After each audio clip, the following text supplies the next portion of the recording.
जी अस्सलाम वालेकुम मसद भाई, ये आपका ग्लॉक 17 है जेन 4। इस पर भी चिक फायर करते देख लो आप। ये शीशे वाला मैगजीन भी लगा है 30 बुलेट वाला। किनोश कंपनी का गोली इस पर चलाते हैं, देख लो आप। ठीक है,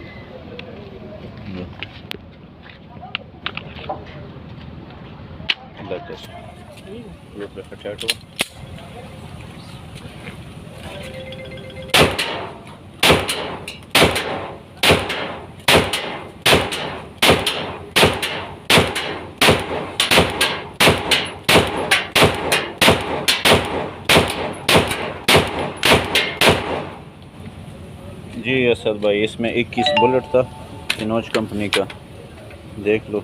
उस पर चिक्की है और माशाल्लाह अल्हम्दुलिल्लाह क्लियर है। ठीक है ना, बिल्कुल रेडी है।